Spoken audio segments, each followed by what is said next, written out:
Hello, welcome to BBC London This Lunchtime. I'm Victoria Cook. We're now almost exactly a year away from the next London mayoral election. Today is the deadline for nominations for the Conservative candidates. The winner will be announced in July from a shortlist of up to 3. Whoever it is will go up against Sadiq Khan, who's seeking an unprecedented third term in office for Labour. Our political editor Tim Donovan joins us from Millbank now. So, Tim, who is on the list then?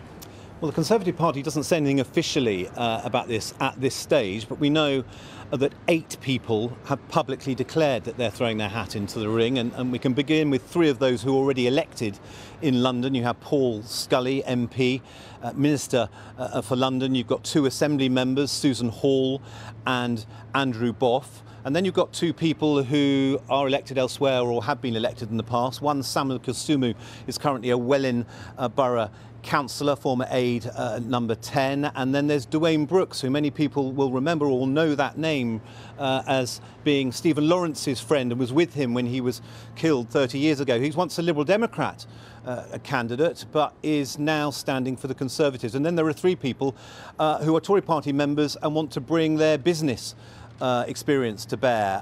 One of those is Daniel Korski, also a former number 10 aide. There's Natalie Campbell, currently Chancellor of the University of Westminster. And finally, Alex Challoner, who's a communications specialist and businessman. And they are united in focusing on the key London mayoral challenges: transport, policing, the environment, and all bar one are vowing to scrap ULEZ expansion if they got the nomination.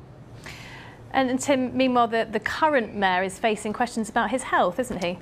Yeah, it's emerged that at COP26, remember that climate change conference of 18 months or so ago, Sadiq Khan had been giving a speech at an event and he felt ill, described it as almost collapsing. He spent several hours in accident and emergency in Glasgow. He had an electrocardiogram and blood tests, and he says he was told by doctors that he may have had a minor heart attack. I mean, he went on to give a major speech the following day in Glasgow, and he says he's fine now. I've been taking the advice of the doctors: eat sensibly, do regular exercise. Around 5k this morning. My doctors will be pleased to know. Trying to eat more sensibly as well, and getting that work-life balance is really important for your physical fitness, your mental fitness as well. As to those vying for the Conservatives to stand against him, that list of 8 will be whittled down to a short list of 3 within the next week or so, and then we should know that candidate in the middle of July. Thank you, Tim. And of course, there'll be more information on the BBC website as more candidates are announced for the mayoral elections. Next, today marks 10 years since the murder of Fusilier Lee Rigby in south-east London by religious extremists. Michael Adibalajo and Michael Adibawali are both now serving life sentences after carrying out the attack. People have started to lay flowers and tributes in Woolwich to mark the anniversary. First of all, my son's in the army, but not only that, I remember the day when I heard he died. I remember it clearly on the radio, sat in the van at work, and when I heard it, I felt sick to my stomach, and I thought, how could this even happen on the streets of our capital? How could this happen to him? Passengers can now travel directly from Essex to Heathrow as the Elizabeth Line's full peak timetable starts today. There'll now be 6 trains an hour going into the airport and up to 24 an hour running between Paddington and Whitechapel. It marks the final completion of the Crossrail project and comes a year after the line first opened to passengers. Now, one of the biggest events in the horticultural calendar, Chelsea Flower Show, got started today. There are gardens built for charities, children, and as Wendy Hurrell has discovered, train stations too. Well, I've been wandering around Chelsea Flower Show this morning and I've stumbled across a verdant station of sorts. It's called the Platform Garden, and let's talk to one of the duo, the designers here. Just tell me a little bit about what you've put into this wonderful garden. Sure.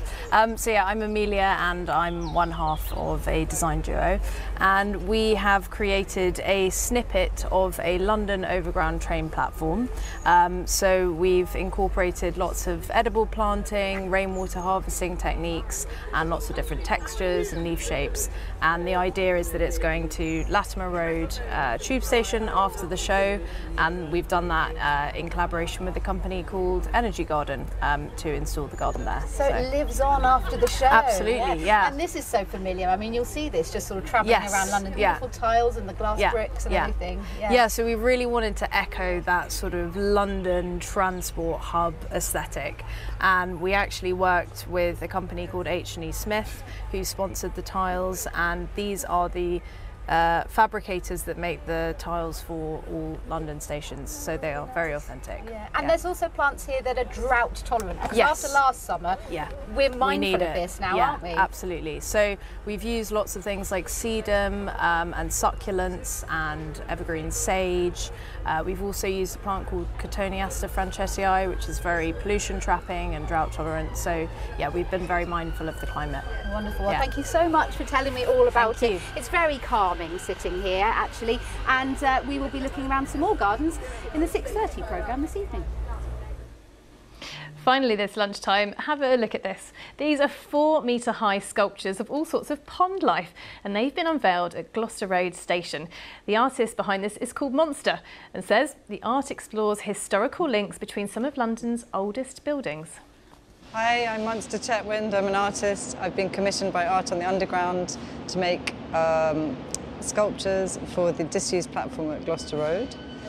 The platform's a really interesting place to make work because you have the audience that's the public that comes to use the underground, and then also I'm guessing you'd also have specific art audience to come and see the work too. And hoping that when people see the work on the platform that they're delighted and they get some joy from it because it's quite fun and playful. I also hope that they are interested and intrigued into the history that I researched that's in the project, and should be apparent not only in a little brochure that spells everything out, but I actually made a film that's 25 minutes long that you can see from a QR code that also explains the history behind it, and it tries to show a sort of polyvocal, very open view of the history. And if they are inspired or excited, would be brilliant. And I think it's exciting because you get an audience that doesn't expect to find art. But I also think it's a difficult space for many reasons, because you can only use 2 meters wide and something like 60 to 90 meters long. And so it has a lot of restrictive elements to it, but that's been really interesting to work with. Amazing. Now, time for a look at the weather with Elizabeth Rizzini. Hello there, good afternoon. High pressure is going to be keeping us dry and settled as we head through much of the rest of the week, at least until we get to the first part of the weekend. There'll also be a lot of sunshine on offer as well, but it won't be sunny all the time.